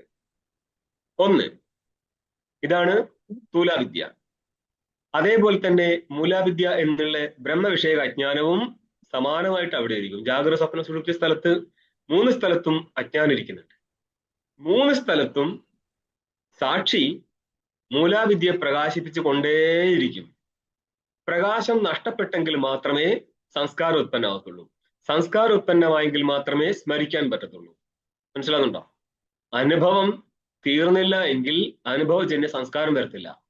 സംസ്കാരമില്ലെങ്കിൽ സ്മരിക്കാൻ പറ്റത്തില്ല. എന്നപ്പോൾ ജാഗ്രതയിലും സ്വപ്നത്തിലും സുഷുപ്തിയിലും മൂലാവിദ്യയെ സാക്ഷി നിന്നങ്ങോട്ട് പ്രകാശിപ്പിക്കുകയാണ്. അതാണ് സാക്ഷിയുടെ സ്വരൂപം തന്നെ. അതുകൊണ്ടാണ് സാക്ഷി പ്രസംഗം കുറെ ടഫാണ്, മനസ്സിലാവാൻ വർഷങ്ങളുടെ മെനക്കെടുണ്ടെന്ന് പറയും. കാരണം അതിന്റെ സ്റ്റെപ്പ് മാറിക്കൊണ്ടേയിരിക്കും. സ്റ്റെപ്പ് എന്ന് പറഞ്ഞാൽ കുറെ കാര്യങ്ങൾ മനസ്സിലാക്കിയാലേ സാക്ഷി എന്താന്ന് ആദ്യത്തെ സെന്റൻസിൽ മനസ്സിലാക്കണമെങ്കിൽ തന്നെ നമ്മൾക്ക് എത്രയോ ബുക്ക് കവർ ചെയ്യേണ്ടി വരും. സാക്ഷി അത്രയും പ്രഹേളിയാണ്. അങ്ങനെ ഇരിക്കുന്ന സാക്ഷി സ്വരൂപൻ ജാഗ്രത സ്വപ്ന സുഷുപ്തികളിൽ സമാനമായിട്ട് പ്രകാശിക്കുന്നതിനാൽ അവിദ്യ എന്നുള്ള മൂലാവിദ്യയുടെ പ്രകാശം എന്ന് പറയുന്ന അനുഭവമേ എപ്പോഴും നടക്കുന്നുള്ളൂ. അതിനെ സ്മരിക്കാൻ പറ്റത്തില്ല. പിന്നെ സ്മരിക്കുന്ന ഏത് അവിദ്യയാണ്? സ്ഥൂലാവിദ്യയാണ് നമ്മൾ സ്മരിക്കുന്നത്. അതായത് ജാഗ്രത സ്വപ്നത്തിൽ കണ്ട വസ്തുക്കളെ നമ്മൾക്ക് സുഷുപ്തിയിൽ അറിയാൻ പറ്റാത്തതിനാൽ അവിടെ ഈ വസ്തുക്കളുടെ അവിദ്യ ഇരിക്കുന്നുണ്ട്. അവിടെ നിന്ന് നമ്മൾ ജാഗ്രതയിലേക്കോ സ്വപ്നത്തിലേക്കോ തിരിച്ചു വരുന്നതോടുകൂടി സുഷുപ്തിയിൽ ഉണ്ടായിരുന്ന ആ അവിദ്യ നഷ്ടപ്പെട്ട് ജ്ഞാനത്തിലേക്ക് കയറി. ആ തുലാവിദ്യയെ നഷ്ടപ്പെട്ടത് കൊണ്ട് ഇനി തുലാവിദ്യയുടെ സംസ്കാരം ഉണ്ടാവും. ആ തുലാവിദ്യയുടെ സംസ്കാരത്തെയാണ് നമ്മൾ ജാഗ്രതയിൽ സ്മരിക്കുന്നത്. അല്ലാതെ മൂലാവിദ്യ സ്മരിക്കാൻ പറ്റത്തില്ല. ഇതറിയാതെയാണ് എന്ത് പറയുന്നത്, സുഷുപ്തിയിലെ അവിദ്യയെ ഞങ്ങൾ മാനിക്കാറില്ല. ഞങ്ങൾ ചെറുപ്പത്തിലെ ജ്ഞാനിയായപ്പോ എൻ്റെ ഒരു തകരാറുണ്ടേ. ഇത് ഏറ്റവും വലിയ പ്രശ്നം വരുന്നത്, ജ്ഞാനിയായിട്ട് അഭിനയിക്കാൻ തുടങ്ങിക്കഴിഞ്ഞാലുണ്ടല്ലോ ആ ജീവന്റെ കാര്യം മഹാബദ്ധമാണ്. അതിനെക്കാട്ടും നല്ലത് കുരങ്ങൊക്കെയായി ജനിക്കുന്ന. ചെറുപ്പത്തിലെ നാട്ടുകാരെ ആക്കാൻ വേണ്ടിയിട്ട് ജ്ഞാനി വേഷം കെട്ടിയിരിക്കുന്ന ഗതികേടുണ്ടല്ലോ, അവന് നന്നാവാനുള്ള യാതൊരു വ്യവസ്ഥയില്ല എന്നുള്ളതാണ്. മനസ്സിലായാൽ പോലും മനസ്സിലാവാത്ത ഭാവത്തിലങ്ങ് നിന്ന് കളയും. അതിന് പിറകിൽ ആൾക്കാരുള്ളത് കൊണ്ടാണ് പ്രശ്നം. മോറാൽ സപ്പോർട്ട് ചെയ്യാനായിട്ട് ചിലരെ ജ്ഞാനിയാക്കിയേ ശിഷ്യന്മാർ വിടത്തുള്ളേ. അങ്ങനത്തെ ഗുരുക്കന്മാരുടെ കാര്യം മഹാബദ്ധമാണ്. അതുകൊണ്ട് സുഷുപ്തിയിൽ എന്ത് സംഭവിച്ചു? മൂലാവിദ്യ അങ്ങനെ തന്നെ പ്രകാശിച്ചത് കൊണ്ടാണ് കുട്ടികളെ ജാഗ്രതയിൽ മൂലാവിദ്യ സ്മരണ ഇല്ലാതെ പോയത്. ന സുഷുപ്ത വിജ്ഞാനം ന അജ്ഞാശേഷം ഇതി സ്മൃതി കാലാദി അവ്യവധാനത്വാ ആത്മസ്ഥം അതീത ഭാഗ് എന്ന് നിങ്ങൾക്കിത് വാർത്തകത്തിലെ പങ്ക്തിയാണ്. പക്ഷെ നിങ്ങൾക്ക് ഇനിയിപ്പോ കുറച്ച് കഴിഞ്ഞാൽ ഇതിപ്പോ അദ്വൈതസിദ്ധിയിൽ കാണാൻ പറ്റും. നമ്മൾ ഈ പ്രഥമ അധ്യായത്തിന്റെ ലാസ്റ്റ് ഈ പ്രസംഗം സംസാരിക്കും. ഇത് അവിദ്യയായിട്ട് ബന്ധപ്പെട്ടിട്ട് അതെടുത്തിട്ട് കളിക്കുന്നവരെ ശ്രദ്ധിക്കുക. അവിടെ പറഞ്ഞ കാര്യം എന്താണെന്നുള്ളത് മധുസൂദന സരസ്വതിയുടെ ടീക കണ്ടിട്ട് മാത്രം മനസ്സിലാക്കുക എന്താണ് ഈ പറഞ്ഞു വെച്ചത്. കാരണം വാർത്തിക പങ്ക്തി അത്ര സ്പഷ്ടമല്ല. വാർത്തികം മാത്രം എടുത്ത് കളിക്കാൻ ശ്രമിച്ചു കഴിഞ്ഞാൽ ഫെയിൽ ആവും. അപ്പോൾ എന്ത് പറ്റി? ജാഗ്രതയിലും സ്വപ്നത്തിലും സുഷുപ്തിയിലും ഇരിക്കുന്ന മൂലാവിദ്യ അതിന്റെ നാശം ഇല്ലാത്തത് കൊണ്ടാണ് സ്മരിക്കാൻ പറ്റാത്തത്. ആർക്കെങ്കിലും മൂലാവിദ്യ സ്മരിക്കാൻ പറ്റുമോ? ജ്ഞാനിക്ക് മാത്രം. ജ്ഞാനിക്ക് പറ്റും. ജ്ഞാനിക്ക് പറ്റും. കാരണം എന്താ? അത് പറയാൻ കാരണം എന്താ? ജ്ഞാനിക്ക് അജ്ഞാനം ഇല്ലാത്തത്, ജ്ഞാനം ഉള്ളത് കൊണ്ട്. ജ്ഞാനം ഉള്ളത് കൊണ്ട് അജ്ഞാനം നഷ്ടപ്പെട്ടു. അജ്ഞാനം നഷ്ടപ്പെട്ടത് കൊണ്ട് ഇനി ജ്ഞാനിക്ക് അജ്ഞാനത്തെ സ്മരിക്കാം. അല്ലാതെ വേറെ ആർക്കും പറ്റത്തില്ല. ഇനി ഇതുമായിട്ട് ബന്ധപ്പെട്ട് ഇനിയും കുറെ ഉടായ്പ ചോദ്യം ചോദിക്കട്ടോ. എന്ന് പറയാൻ ബുദ്ധിമുട്ടിക്കുന്ന ചോദ്യം ഇനിയും ചോദിക്കാം. ജ്ഞാനിക്ക് അജ്ഞാനം നഷ്ടപ്പെട്ടിട്ടുണ്ടെങ്കിൽ സുഷുപ്തിയിൽ പോവില്ലയോ? സുഷുപ്തിയിൽ പോകാനുള്ള കാരണം എന്താണെന്നൊക്കെ ചോദിച്ചിട്ട് പറയാണ്. മൂലാവിദ്യ നിവൃത്യ ഏവ ശോകാദേർ നിവൃത്തി. മൂലാവിദ്യയുടെ നാശം കൊണ്ട് മാത്രമാണ് ശോകാദികളുടെ നിവൃത്തി. അത് എങ്ങനെയുള്ള നിവൃത്തിയാണ്? ആത്യന്തികീ നിവൃത്തി. ആത്യന്തികമായിരിക്കുന്ന നിവൃത്തി വരുമല്ലേ. ഏതിന്റെ ആത്യന്തിക നിവൃത്തിയാണ്? ശോകാദികളുടെ. ശോകാദേർ ആത്യന്തിക നിവൃത്തി അവിടെ എഴുതി വെച്ചിട്ടുണ്ട്. ടീക്കയുടെ ടിപ്പണി ലാസ്റ്റ് 16ാമത്തെ പങ്ക്തി എന്ന് വായിച്ചേ. ആത്യന്തിക നിവൃത്തി രീതി അത് കഴിഞ്ഞിട്ട് ടിപ്പണി ലാസ്റ്റ് ലൈൻ. ആത്യന്തിക നിവൃത്തി രീതി നിവൃത്തേർ ആത്യന്തികത്വം നാമ സ്വപ്രതിയോഗി പ്രാഗഭാവ അസമാനകാരിണത്വം. ഇനി ന്യായം പഠിച്ചാലുള്ള ഗുണം പറഞ്ഞുതരാം. ചിലർ പറയും ഞങ്ങളിൽ ന്യായമൊന്നുമില്ല, ഞങ്ങൾക്ക് ഇങ്ങനെ വിദ്വാനം കളിക്കാനൊന്നും നേരില്ല, ജ്ഞാനം കിട്ടണം, അതിൽ അപ്പുറത്തേക്ക് നമുക്ക് വേറൊരു പരിപാടിയില്ല, അതുകൊണ്ട് വേറെ ഒന്നും തൊടത്തില്ല. ഞങ്ങളെ ഗുരുക്ക് പരമ്പരയിൽ ഇങ്ങനത്തെ പരിപാടിയില്ല എന്നൊക്കെ പറയും. ഭയങ്കരം തള്ളുകയുള്ളൂ. തള്ളിയാലുള്ള പ്രശ്നമാണ് ഇവിടെ വന്നിട്ട് വണ്ടി നിൽക്കും. ഇവിടും തള്ളി പുറത്തിറക്കാൻ പാടാ. നോക്കിയോ നിവൃത്തി. ഏതിന്റെ നിവൃത്തി? ശോകാദികളുടെ നിവൃത്തി. ശോകാദികളുടെ നിവൃത്തി നമുക്കില്ലേ? നമുക്കങ്ങനെയാ വരുന്നത്. അതെന്താ? ഇന്നലത്തെ ശോകം അല്ലെങ്കിൽ വർഷത്തെ ശോകം ഇന്നുണ്ടോ? നഷ്ടപ്പെട്ടില്ലേ? ആത്യന്തിക നിവൃത്തി ഇല്ലല്ലോ. ശോകത്തിന്റെ നിവൃത്തി നിങ്ങൾക്ക് ഉണ്ടോ ഇല്ലയോ എന്നുള്ളതാ. ഉണ്ട്. ആ ശോക നിവൃത്തിയിൽ ആത്യന്തികത്വം ഉണ്ടോ? ഇല്ല. അതില്ല. സമ്മതിച്ചേ? സമ്മതിച്ചു. അന്നപ്പോൾ ഇനി നമ്മൾ കണ്ടെത്തേണ്ടത് ജ്ഞാനിയുടെ ശോക നിവൃത്തി എങ്ങനെ ആത്യന്തികമായി, അതിൽ ആത്യന്തികത്വം എന്താന്നേ പറയുന്നുള്ളൂ. ആത്യന്തികത്തിൽ എന്തിരിക്കും? ആത്യന്തികത്വം. സകല ഘടാഭാവങ്ങളിലായിട്ട് എന്തിരിക്കും? സകല ഘടാഭാവത്വം. ഘടാഭാവത്വം എന്ന് പറഞ്ഞാൽ സകല ഘടങ്ങളിലായിട്ട് ഘടത്വം ഇരിക്കും. ഇതേപോലെ നിവൃത്തേർ ആത്യന്തികത്വം നാമ, നിവൃത്തിയിലെ ആത്യന്തികത്വം എന്ന് പറഞ്ഞാൽ സ്വപ്രതിയോഗി പ്രാഗഭാവ അസമാനകാലീനത്വം. നമ്മൾക്ക് ഈ ദുഃഖത്തിന്റെ അധികരണം ആരാ? ഇതില്ലേ ഇപ്പൊ ക്ലാസ്സിൽ കയറുന്ന ആരെങ്കിലും ആത്മാവിന്റെ ലക്ഷണം എന്ന് പറഞ്ഞ്, തർക്ക ക്ലാസ് കയറുന്ന ആൾക്കാർ ആത്മാവിന്റെ ലക്ഷണം പറഞ്ഞ് രാവിലെ തന്നെ കയറിയിരിക്കുന്ന ജ്ഞാനത്തിന്റെ അധികരണമാണ് ആത്മാ. നൈയായികന്മാര് പറയുന്നത് ജ്ഞാനത്തിന്റെ അധികരണമാണ് ആത്മാ. ജ്ഞാനം, സുഖം, ദുഃഖം, ഇച്ഛ, ദ്വേഷം ഇതെല്ലാം തന്നെ എവിടെയാണ് ഇരിക്കുന്നത്? നൈയായികന് ആത്മാവിൽ. വേദാന്തി എവിടെയാ മാനിക്കുന്നത്? ജ്ഞാനം, സുഖം, ദുഃഖം ഇതൊക്കെ എവിടെയാണ്? ഇതിന്റെ അധികരണം ആരാ? അന്ധകരണത്തിലല്ലേ? അന്ധകരണം. ഇങ്ങോട്ട് നോക്കിയോ. സോ പ്രതിയോഗി, ഇത് പ്രതിയോഗി എന്ന് പറഞ്ഞാൽ ഒന്നുമില്ല, ഇത് ശബ്ദം കൊണ്ട് മേള ഉണ്ടാക്കണ്ട. ഘടത്തിന്റെ അഭാവത്തെ എടുത്താല് അവിടെ പ്രതിയോഗി ഘടമായിരിക്കും. യസ്യ അഭാവ സ പ്രതിയോഗി എന്നാണ് നൈയായികന്മാർ പറയാ. ഓക്കെ, ഒരു വസ്തുവിന്റെ അഭാവത്തെ എടുത്താൽ, ഘടത്തിന്റെ അഭാവത്തെ എടുത്താൽ യസ്യ ഘടസ്യ അഭാവ സ ഘടഃ തസ്യ അഭാവസ്യ പ്രതിയോഗി. മനസ്സിലായേ? സിമ്പിൾ പരിപാടി. ഇന്ന് നോക്കിയോളെ, ഘടം, ഘടത്തിന്റെ അഭാവം. ഈ ഘടാഭാവത്തിന്റെ പ്രതിയോഗി ആരാ? ഘട അഭാവത്തിന്റെ പ്രതിയോഗിയാണ് ഘടം. ഞാനൊരു ഘടം വെച്ചു, അവിടുന്ന് ഞാൻ ഘടം എടുത്തു മാറ്റി, അവിടെ എന്തുണ്ടായിരിക്കും? ഘടാഭാവം. പിന്നെ ഞാൻ അവിടെ ഒരു ഘടം തന്നെ വെച്ചു, ഇത് ഘട അഭാവത്തിന്റെ അഭാവമായി അല്ലേ? ഘട എവിടെയുണ്ടോ അവിടെ ഘട അഭാവം ഉണ്ടോ? ഘടമുണ്ടോ? ഘടമുള്ള സ്ഥലത്ത് ഘടമില്ലേ? ഘടം ഇല്ലാത്ത സ്ഥലത്ത് ഘടത്തിന്റെ അഭാവം ഇല്ലേ? ഘട അഭാവം ഇല്ലാത്ത സ്ഥലത്ത് ഘടമില്ലേ? ഘടം മൂന്നാമത്തെ കയറിയാണ്. ഘടം, ഘടത്തിന്റെ അഭാവം. ഈ ഘടാഭാവം ഇല്ലാതിരിക്കാൻ ഞാൻ അവിടെ ഒരു ഘടം വെച്ചു. അപ്പോൾ എന്തായി? ഇത് ഘട അഭാവത്തിന്റെ അങ്ങനെ വരുമ്പോൾ ഘട അഭാവത്തിന്റെ പ്രതിയോഗി ആരായിരിക്കും? ഘടം, അതിന്റെ അഭാവം, അവിടെ ഘടാഭാവത്തിന്റെ പ്രതിയോഗി ഘടം. അപ്പോൾ ഘടാഭാവം ഇല്ലാതിരിക്കാൻ വേണ്ടി ഞാനൊരു ഘടം വെച്ചപ്പോൾ അത് ഘടാഭാവത്തിന്റെ അഭാവം എന്ന് പറയും. ആ ഘടാഭാവത്തിന്റെ പ്രതിയോഗി ആരാന്ന് ഞാൻ ചോദിച്ചിട്ടുള്ളൂ.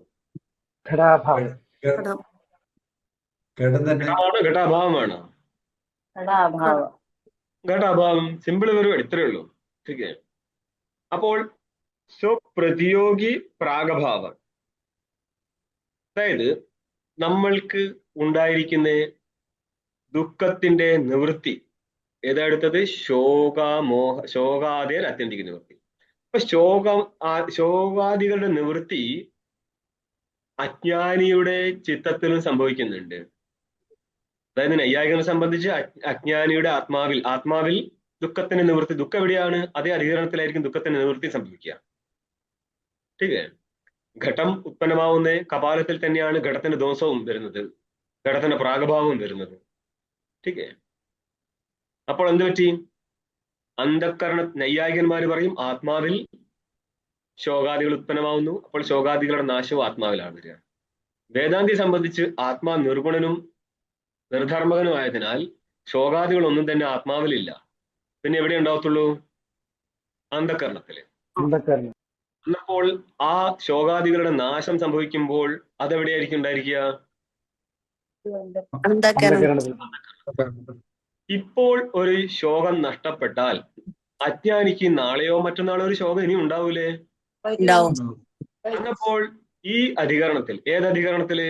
ചിത്തമായിരിക്കുന്ന, അന്ധക്കരണമായിരിക്കുന്ന അധികരണത്തില് എപ്പോഴാണോ അജ്ഞാനിക്ക് ശോകത്തിന്റെ നാശം ഉണ്ടാവുന്നത്, അവിടെ ശോകത്തിന്റെ പ്രാഗഭാവം ഉണ്ടോ?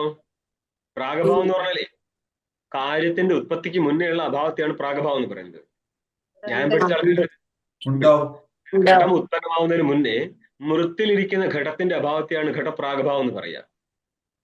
അപ്പൊ കപാലത്തിലാണ് എന്തിരിക്കുന്നത്? മൃത്തിലും സാമാന്യമായിട്ട് പറഞ്ഞാൽ കപാലത്തിലായിരിക്കും ഘടത്തിന്റെ പ്രാഗഭാവം ഉണ്ടാവുക. എവിടെയാണോ ഘടം ഉത്പന്നമാവുന്നത്, എവിടെയാണോ ഘടം നശിക്കുന്നത്, പ്രാഗഭാവമുള്ള സ്ഥലത്ത് തന്നെയായിരിക്കും ഘടം ഉത്പന്നമാവുന്നതും നശിക്കുന്നതൊക്കെ തന്നെ. അപ്പോൾ ഇവിടെയും അന്ധക്കരണത്തിൽ എന്ത് ഉത്പന്നമാവുന്നു? ദുഃഖം ഉത്പന്നമാവുന്നു. അതേ അന്ധക്കരണത്തിലാണ് ദുഃഖത്തിന്റെ നാശമുള്ളത്. അങ്ങപ്പോൾ ഉത്പന്നമാവുന്നതിന് മുന്നേ, ശോകങ്ങൾ ഉത്പന്നമാവുന്നതിന് മുന്നേ ശോകത്തിന്റെ എന്തുണ്ടായിരിക്കും അന്ധക്കരണത്തില്? പ്രാഗഭാവം ഉണ്ടായിരിക്കും അല്ലേ? അപ്പോൾ ശോകത്തിന്റെ പ്രാഗഭാവം ഉള്ളിടത്താണ് ശോകത്തിന്റെ നാശം സംഭവിക്കുന്നത്. ആർക്ക്? അജ്ഞാനി. അജ്ഞാനിയെ സംബന്ധിച്ച് ശോകത്തിന്റെ നാശമുണ്ടോ? ഉണ്ട്. ഇനി ശോകത്തിന്റെ ഉത്പത്തി ആ അന്ധക്കരണത്തിൽ വരുമോ? വരും. ശോകത്തിന്റെ ഉത്പത്തി ആ അന്ധക്കരണത്തിൽ വരണമെങ്കിൽ ആദ്യം തന്നെ ആ ശോകത്തിന്റെ പ്രാഗഭാവം ഉണ്ടായിരിക്കണ്ടേ? ശോകത്തിന്റെ പ്രാഗഭാവം നഷ്ടപ്പെട്ടാൽ പിന്നെ ശോകോത്പന്നമാവുമോ? ഇല്ല. ശോകത്തിന്റെ പ്രാഗഭാവം, മറ്റു ശോകങ്ങളുടെ പ്രാഗഭാവം നിലനിൽക്കുമ്പോഴാണ് അജ്ഞാനിക്ക് ശോകത്തിന്റെ ധ്വംസം നടക്കുന്നത് അല്ലേ? സ്വപദം കൊണ്ട് ശോക നിവൃത്തി എടുത്തോ. സ്വ എന്നുള്ള പദത്തിന് ശോക നിവൃത്തി. ശോക നിവൃത്തിയുടെ പ്രതിയോഗി ആരാ? ശോകം. ഈ ശോകത്തിന്റെ പ്രാഗഭാവം ശോകധ്വംസ സ്ഥലത്ത്, ശോകധ്വംസം എവിടെയാ?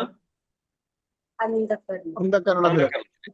അപ്പൊ ശോകധ്വംസം നടന്ന അതേ അന്ധക്കരണത്തില് ധ്വംസത്തിന്റെ, സ്വശബ്ദത്തിന്റെ അർത്ഥമായിരിക്കുന്ന ശോകധ്വംസത്തിന്റെ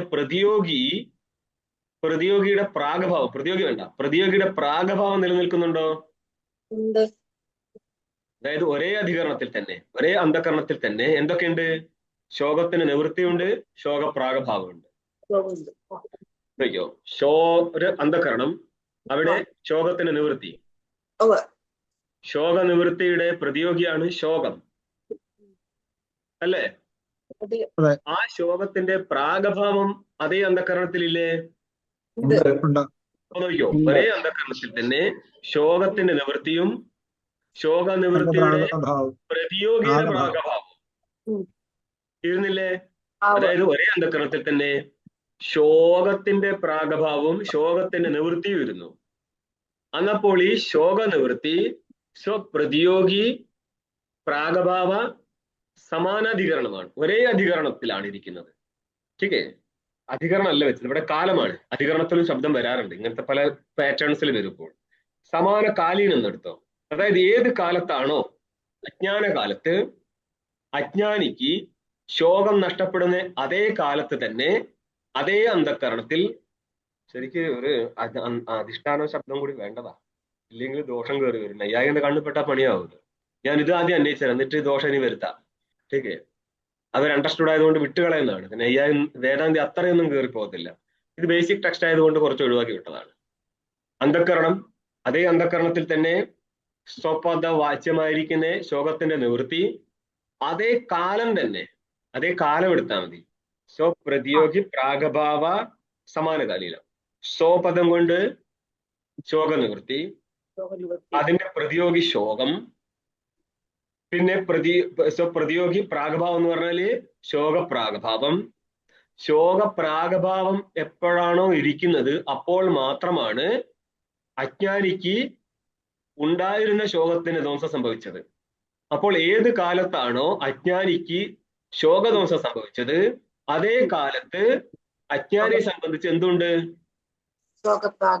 ശോകപ്രാഗഭാവം ഉണ്ട്. അതുകൊണ്ട് ഈ ശോകത്തിന് ധ്വംസം എന്നുള്ളത് ശോകപ്രാഗഭാവ സമാനകാലീനമാണ്. അപ്പോൾ സ്വപദം കൊണ്ട് ആരാ ഗ്രഹിക്കപ്പെട്ടത്? സ്വപദം കൊണ്ട് ശോക നിവൃത്തി. സ്വപ്രതിയോഗി ആരാ? ശോകം.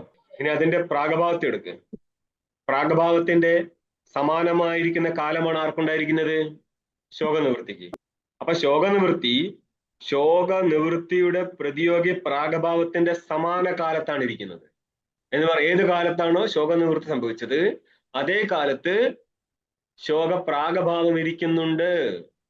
അതുകൊണ്ട് ഈ ശോകനിവൃത്തി എന്നുള്ളത്, അജ്ഞാനിയുടെ ശോകനിവൃത്തി എന്നുള്ളത് എന്താണ്? ശോകപ്രാഗഭാവ സമാനകാലീനമാണ്. ഇവിടെ എഴുതിയത് അസമാനകാലീനത്വം, അതവിടെ നിൽക്കട്ടെ. ആദ്യം സമാനകാലീനത്വം മനസ്സിലാക്കുക. ശരിക്കേ? ശോകനിവൃത്തിയിൽ എന്തിരിക്കും? സ്വപ്രതിയോഗി പ്രാഗഭാവ സമാനകാലീനത്വം വരും. എന്തുകൊണ്ടാ? ഈ ശോകനിവൃത്തി എന്നുള്ളത് ശോകപ്രാഗഭാവത്തിന്റെ സ്വപ്രതിയോഗി, ശോകപ്രാഗഭാവം. സ്വപ്രതിയോഗി ഉദ്ദേശിച്ചത് ശോകപ്രാഗഭാവമാണ്. കാരണം സ്വപദം കൊണ്ട് ശോകനിവൃത്തിയാണ് ഗ്രഹിക്കപ്പെട്ടത്. അപ്പൊ ശോകനിവൃത്തി എന്നുള്ളത് സ്വപ്രതിയോഗി പ്രാഗഭാവത്തിന്റെ സമാനകാലീനമാണ്. ആരുടെ ശോകനിവൃത്തി? അജ്ഞാനിയുടെ ശോകനിവൃത്തി. ജ്ഞാനിക്ക് ശോകം നിവൃത്തമായാൽ ഇനി അവിടെ ശോകം ഉത്പന്നമാവുമോ? ഇല്ല. ജ്ഞാനിയുടെ കാര്യം. അതുകൊണ്ട് തന്നെ എന്തില്ല അവിടെ? ശോകത്തിന്റെ പ്രാഗഭാവം നിലനിൽക്കുന്നു. അതുകൊണ്ട് ജ്ഞാനിയുടെ ശോകനിവൃത്തി എന്നുള്ളത് സ്വപ്രതിയോഗി പ്രാഗഭാവ സമാനകാലീനമല്ല. അതുകൊണ്ട് എന്തായി? അസമാനകാലീനമായി. ആരസമാനകാലീനമായി? ധ്വംസം അസമാനകാലീനമായി. ഏതിന്റെ ധ്വംസം? നിവൃത്തി ശബ്ദമുള്ളൂ. ശോകത്തിന്റെ നിവൃത്തി അസമാനകാലീനം. ഏതിന്റെ അസമാനകാലീനം? ശോകത്തിന്റെ അല്ല, ശോകപ്രാഗഭാവത്തിന്റെ. പ്രതിയോഗി പ്രാഗഭാവത്തിന്റെ അസമാനകാലീനമായി. ആരുടെ ശോക നിവൃത്തിയാണ് സ്വപ്രതിയോഗി പ്രാഗഭാവ അസമാനകാലീനമായത്? ജ്ഞാനിയുടെ ശോകം. ആ ശോക നിവൃത്തിയിൽ എന്തിരിക്കും? സ്വപ്രതിയോഗി പ്രാഗഭാവ അസമാനകാലീനത്വം. അതാണ് ആ ശോക നിവൃത്തിയിലുള്ള ആത്യന്തികത്വം. കിട്ടിയോ? ഇനിയും ഇതിൽ എക്സ്ട്രാ ജോഡി കേട്ടോ. ഇതിലൊരു ആപത്തി കാണിച്ചിട്ട് ഒരു അധികരണം കൂടി വെച്ച് തരും. ഞാൻ നിങ്ങളെ വെറുതെ ബുദ്ധിമുട്ടിക്കുന്നില്ല. ഇനി സ്വാമിജി, പ്രാഗഭാവത്തിനും അഭാവത്തിനും എന്തെങ്കിലും വ്യത്യാസമുണ്ടോ? ഇപ്പൊ ആദ്യം പറഞ്ഞു പ്രാഗഭാവം. ഇനി 3 എണ്ണം വേറെ കിടക്കുന്നുണ്ട്. പ്രാഗഭാവം കഴിഞ്ഞാൽ ധ്വംസം, അന്യോന്യഭാവം, അത്യന്താഭാവം. അന്യോന്യഭാവം, അത്യന്താഭാവം, ധ്വംസം എന്നുള്ള 3 വേറെ അഭാവമുണ്ട്. പിടികിട്ടിയല്ലോ. ഇനി നിങ്ങൾ ഭാഷ ഫിനിഷ് ചെയ്തേക്കല്ല. അല്ല, ടീക്ക തന്നെ തീർന്നിട്ടില്ലല്ലോ. ആത്യന്തിക നിവൃത്തിർ വിദ്യാഫലത്വേന വിവക്ഷിത. ഈ ശോകമോഹാദികളുടെ ആത്യന്തിക നിവൃത്തിയാണ് വിദ്യയുടെ ജ്ഞാനത്തിന്റെ ഫലമായിട്ട് വിവക്ഷ ചെയ്യപ്പെട്ടിരിക്കുന്നത്. ലയമാത്രസ്യ സുഷുപ്തരി ഭാവാദിത്യാഹ. ഈ ശോകമോഹാദികളുടെ ലയമേ ഇത് സുഷുപ്തിയിൽ സംഭവിക്കും. പക്ഷേ ആത്യന്തികമായിരിക്കുന്ന ഒരു നിവൃത്തി അല്ല ഈ ലയം. ജാഗ്രതയിലേക്ക് സ്വപ്നത്തിലേക്ക് വന്നാൽ പിന്നെയും ശോകമോഹ ഭയാദികൾ കയറി വരും. അതുകൊണ്ട് സുഷുപ്തിയിൽ നിവൃത്തി ഉണ്ടെങ്കിൽ പോലും അത് ആത്യന്തിക നിവൃത്തി അല്ല എന്നുള്ളതിനാൽ അത് ലയം മാത്രമാണ്. ഓക്കെ, ഏതിന്റെ ലയം? ശോകമോഹാദികളുടെ ലയം. പഴയപടി തന്നെ ശോകമോഹാദികൾ ഉത്പന്നമാവും അർത്ഥം. ഇതിനെക്കുറിച്ചാണ് ഭാഷ്യത്തിൽ പറയുന്നത്. എന്ത്? ശോകശ്ച മോഹശ്ച കാമകർമ്മ ബീജം അജാനത ഭവതി നതു ആത്മീകത്വം വിശുദ്ധം ഗഗനോപമം പശ്യതഃ. ഇവിടം വരെ ഭാഷ്യം കഴിഞ്ഞു. ഇനി ഭാഷ്യം മുന്നോട്ടേക്ക്. ഇനി ഫലം പറയണ്ടേ? നിങ്ങൾക്ക് ഓർമ്മയുണ്ടോ? ഉപക്രമ ഉപസംഹാര. ബാക്കി പറഞ്ഞ ആരെങ്കിലും? അഭ്യാസ അപൂർവത ഫലം ലിംഗം താത്പര്യ നിർണയം. ഏതിന്റെ താത്പര്യഗ്രാഹക ലിംഗങ്ങളാണിത്? അർത്ഥം ശബ്ദത്തിന്റെ വാക്യത്തിന്റെ അർത്ഥം നിശ്ചയിക്കാൻ വേണ്ടിയിട്ട്. യത്പര ശബ്ദ സശബ്ദാർത്ഥ. ഏത് പരം? പരം എന്ന് പറഞ്ഞ താത്പര്യം. ഏത് താത്പര്യത്തോടുകൂടിയാണ് ശബ്ദം ഇരിക്കുന്നത്? അതാണ് ശബ്ദത്തിന്റെ അർത്ഥം. ആ പരം എന്നുള്ള സ്ഥലത്ത് നമ്മൾ ലക്ഷണയോ എന്താണ് ഉപലക്ഷണതയോ കൊണ്ടുവന്നിട്ടാണ്. ചിലപ്പോൾ ശക്യാർത്ഥത്തെ എടുത്താൽ മതി, ചിലപ്പോൾ ലക്ഷ്യാർത്ഥത്തെ എടുക്കണം. ഇങ്ങനെ അർത്ഥനിശ്ചയം നടത്താൻ വേണ്ടിയിട്ട് ഉപയോഗിക്കുന്ന ടൂളാണിത് ഉപക്രമോപസംഹാരം 1. അഭ്യാസം പുനഃകഥന അഭ്യാസ. അപൂർവത. അപൂർവത എന്നുള്ളത് എവിടെ കാണിച്ചു? ഞാൻ ദേവ ആപ്നുവൻ പൂർവമർഷത് എന്നുള്ള ശ്രുതിയിലൂടെ. അപൂർവത ഫലമാണ് ഇവിടെ കണ്ടത് നിങ്ങൾ. തത്ര കോ മോഹ കശോക എന്ന്. ടീക്കേ. അപ്പോൾ ഫലവത്താണ് ആര്? ഫലവത്ത് പറഞ്ഞ ഫലമുള്ളത് ആർക്കാ? ഈ വാക്യത്തിന്, വേദാന്ത വാക്യങ്ങൾക്ക്. അതുകൊണ്ട് വേദാന്ത വാക്യങ്ങൾ ഇവിടെ നിശ്ചയിക്കപ്പെടണം. കാരണം ഇവിടെ പറഞ്ഞിരിക്കുന്ന ഫലം പൂർവമീമാംസയുടെ ഫലമായി മാറത്തില്ല എന്ന് പറഞ്ഞ കർമ്മകാണ്ഡത്തിന്റെ ഫലമല്ല ഇവിടെ പറയുന്നത്. ഫലമില്ലായിരുന്നു എങ്കിൽ ഇതിന്റെ വ്യാഖ്യാനം വേണ്ട ആവശ്യമില്ലായിരുന്നു. അപ്പോൾ പൂർവമീമാംസ സിദ്ധാന്തത്തിൽ പറയപ്പെടാതിരിക്കുന്ന ഒരു ഫലം ഈ ഉപനിഷത്ത് വാക്യങ്ങൾക്ക് ഉണ്ട് എന്നുള്ളത് കൊണ്ട് ഈ വാക്യങ്ങൾ താദൃശ ഫലത്തിന് വേണ്ടിയിട്ട് നമ്മൾക്ക് ഉപയോഗിക്കേണ്ടതാണ്. അതുകൊണ്ട് ഇതിന്റെ വ്യാഖ്യാനം ചെയ്യപ്പെടേണ്ടതാണ് എന്ന് നമ്മൾ നിശ്ചയിച്ച് മനസ്സിലാക്കും. അപ്പൊ ഫലം പറയാണ്. തത്കോ മോഹ കശോക ഇതി ശോകമോഹയോർ അവിദ്യാകാരിയോർ ആക്ഷേപേണ. അവിദ്യയുടെ കാര്യമാണ് ഈ ശോകവും മോഹവും. ഇതിനെ കഹ എന്ന് പറഞ്ഞിട്ട് ചോദ്യം ഉന്നയിച്ചല്ല, ആക്ഷേപം പറയാണ്. എന്തിനു പോകണം? ഇത് ആക്ഷേപമാണോ അല്ല ചോദ്യമാണോ? എഴുതി കഴിഞ്ഞാൽ എനിക്ക് പറയാൻ പറ്റുമോ അത് ആക്ഷേപമാണ് ചോദ്യമാണെന്ന്? എന്തിനു പോകണം എന്ന് വെച്ചാൽ അതൊരു ആക്ഷേപമാണ്. പോയിട്ട് ഇപ്പൊ എന്ത് കാര്യം എന്നുള്ള അർത്ഥത്തില. എന്തിനു പോകണം എന്നുള്ള ചോദ്യമാണ്. ഇവിടെ വെറും ആക്ഷേപമാണ്, ചോദ്യമല്ല. അതായത് ജ്ഞാനിയിൽ ഒരിക്കലും ശോകവും മോഹവും സംഭവിക്കത്തില്ല. ജ്ഞാനിയിലെ ശോകമോഹ അഭാവം സ്വാഭാവികമാണ്. ഇവിടെ വിധിച്ചതൊന്നല്ല, ജ്ഞാനിയുടെ സ്വാഭാവികമായിരിക്കുന്ന കാര്യത്തെ ഇവിടെ ഉല്ലേഖം ചെയ്തെന്ന് മാത്രം. അങ്ങനെ ശോകമോഹയോർ അവിദ്യാകാര്യോഹോ, അവിദ്യയുടെ കാര്യമായിരിക്കുന്ന ശോകത്തിന്റെയും മോഹത്തിന്റെയും ആക്ഷേപം ചെയ്തതുകൊണ്ട് ഇവിടെ ഏത് വാക്യമാണ് ശോകമോഹങ്ങളെ ആക്ഷേപം ചെയ്തത്? കഹ എന്നുള്ള ശബ്ദമാണ് ഇവിടെ ആക്ഷേപം ചെയ്തിരിക്കുന്നത്. ഏതിന്റെ ആക്ഷേപമാ? ശോകത്തിന്റെയും മോഹത്തിന്റെ ആക്ഷേപം. ആരിലാ ചെയ്തത്? ജ്ഞാനിൽ. എന്തുകൊണ്ട് അങ്ങനെ ആക്ഷേപം ചെയ്യുന്നത്? സർവഭൂതങ്ങളിലും ആത്മാവിനെ അറിഞ്ഞത് കൊണ്ടല്ലേ? അത് വൃത്തിയും വെടുപ്പായിട്ട് പറ. അതായത് ശോകമോഹം അവിദ്യാകാര്യമാണ്. അവിദ്യ നഷ്ടപ്പെട്ടവന് പിന്നെ എവിടുന്ന ശോകമോഹം ഉണ്ടാവും? ഇങ്ങനെ ഷോർട്ടാക്കിയിട്ട് സംസാരിക്കും. ടീക്കേ? അതായത് ചോദിച്ചാല് അതിന് മാത്രമായിട്ട് ഉത്തരം പറഞ്ഞാൽ നിങ്ങളുടെ ബുദ്ധി ഷാർപ്പാവും. ആക്ഷേപേണ അസംഭവ പ്രദർശനാത്. ഏതിന്റെ അസംഭവം? ശോകമോഹാദികളുടെ അസംഭവം പ്രദർശിപ്പിച്ചിരിക്കുകയാണ്. ജ്ഞാനിലൊരിക്കലും ശോകവും മോഹവും വരത്തില്ല. അതുകൊണ്ട് എന്ത് പറ്റി? സകാരണസ്യ സംസാരസ്യ അത്യന്തമേവ ഉച്ഛേദഃ പ്രദർശിതോ ഭവതി. സകാരണം കാരണേന സഹ വർത്തതേതി സഹകാരണം. കിം സഹകാരണം? എന്താ? സംസാരം. സൃഷ്ടി സാമാനാധികരണത്തെ സൃഷ്ടിയാ. കാരണത്തോട് കൂടിയിരിക്കുന്ന സംസാരത്തിൻ്റെന്നാ. അപ്പൊ സംസാരത്തിന്റെ കാരണമാണ് അവിദ്യ. അപ്പൊ അവിദ്യയോടുകൂടി സംസാരത്തിന്റെ തന്നെ ഉച്ഛേദം സംഭവിച്ചു പോകും. മൂലാവിദ്യ നാശത്താൽ മാത്രമേ സംസാര ഉച്ഛേദം ഉണ്ടാവത്തുള്ളൂ. ഇല്ലെങ്കിൽ അഭിഭവം മാത്രമാണ്. സംസാരസ്യ അത്യന്തമേവ ഉച്ഛേദഃ പ്രദർശിത ഭവതി. ഇനി ഒരിക്കലും തിരിച്ചു വരാൻ പറ്റാത്ത രീതിയിൽ ഉച്ഛേദം വരും. അതായത് സുഷുപ്തിയിൽ നമ്മൾ ഈ സംസാരത്തെ അറിയുന്നില്ല. അപ്പൊ സംസാരം ഇല്ല എന്നുള്ളതാണ് വ്യവഹാരത്തിൽ. ശ്രുതിയിലെ വ്യവഹാരം അങ്ങനെയാണ്. ജാഗ്രതവും സ്വപ്നവുമാണ് സംസാരം. സുഷുപ്തി എന്താണ്? ബ്രഹ്മാവസ്ഥയാണ്. അവിടെ സംസാരം പറയത്തില്ല. പക്ഷെ അവിടെ സംസാരത്തിന്റെ അത്യന്ത ഉച്ഛേദം ഉണ്ടാകത്തില്ല. അപ്പൊ അത്യന്തമേവ ഉച്ഛേദം എപ്പോഴേ ഉള്ളൂ? ജ്ഞാനത്താൽ. അപ്പൊ സുഷുപ്തിയിൽ അത്യന്ത ഉച്ഛേദം ഉണ്ടോ? ഇല്ല. അതിന് കാരണം എന്താ? സംസാരം നിൽക്കുന്നത്. സംസാരത്തിന് കാരണം എന്താ? അവിദ്യ. ഇപ്പൊ മനസ്സിലായോ സുഷുപ്തിയിൽ അവിദ്യ ഉണ്ട്? എത്ര വട്ടം നിങ്ങൾക്ക് പങ്ക്തിയിലൂടെ കിട്ടും, എന്നിട്ട് നിങ്ങൾക്ക് എന്തുകൊണ്ട് മനസ്സിലാവുന്നില്ല എന്നുള്ളതാണ്. നിങ്ങളുടെ അല്ലട്ടോ ഞാൻ ഉദ്ദേശിക്കുന്നത്. വലിയ വലിയ ഗുരുക്കന്മാര് ഇതിനായിട്ട് ഇറങ്ങിയ ടീം ഉണ്ടായിരുന്നു. 2012-13 കാലഘട്ടങ്ങളിൽ ഇവർക്ക് പരിപാടി അവതരിപ്പിക്കുന്ന ഇത് മാത്രമേ ഉള്ളായിരുന്നു. അവർ കരുതിയിരിക്കുന്നത് മറ്റാരും പഠിച്ചിട്ടില്ല ഇങ്ങനത്തെ കാര്യങ്ങളൊന്നും, ഞങ്ങൾക്ക് ശേഷം പ്രളയമാണെന്ന്. അവർ മര്യാദയ്ക്ക് പഠിച്ചിട്ടില്ല. മര്യാദയ്ക്ക് പഠിച്ചിരുന്നെങ്കിൽ ഒരിക്കലും ഇങ്ങനെ സംസാരിക്കത്തില്ല. കാരണം നിങ്ങളുടെ ഈശാവാസ്യത്തിന്റെ 25-ാമത്തെ പേജിൽ എന്ന് പറയുന്ന 7-ാമത്തെ മന്ത്രത്തിൽ തന്നെ ഇത് ക്ലിയർ കട്ടാണ് ഇതെങ്ങനെ ചിന്തിക്കണം എന്നുള്ളത്.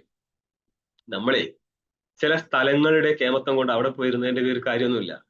പഠിപ്പിക്കാൻ നല്ല ആളെ കിട്ടി അവരുടെ അടുത്തിരുന്ന് പഠിച്ചെടുക്കുക എന്നുള്ളതാണ്. സംസാരസ്യ അത്യന്തമേവ ഉച്ഛേദഃ പ്രദർശിത ഭവതി. എവിടെ? മോഹക്ക ശോക എന്നും പറഞ്ഞുകൊണ്ട് ജ്ഞാനിയിലെ ആത്യന്തികമായിരിക്കും സംസാരത്തിന്റെ ഉച്ഛേദം കാണിക്കപ്പെട്ടിരിക്കുന്നു. അറിവില്ലാതെ ഇരുന്നു കൊണ്ട് പോലും സുഷുപ്തിയിൽ അവിദ്യ ഇല്ല എന്ന് ശടിച്ചവന്മാരാണ് ഇവര്. അതുകൊണ്ട് നമ്മൾക്ക് എല്ലായ്പ്പോഴും സ്പേസ് ഉണ്ട് അവർക്ക് തിരിച്ചു പറഞ്ഞു കൊടുക്കാൻ. അപ്പോൾ 7-ാം മന്ത്രം ഇവിടെ അവസാനിച്ചു. അടുത്ത ഒരു മന്ത്രത്തോടു കൂടി ഈ പ്രകരണം തീർന്നതായിരിക്കും.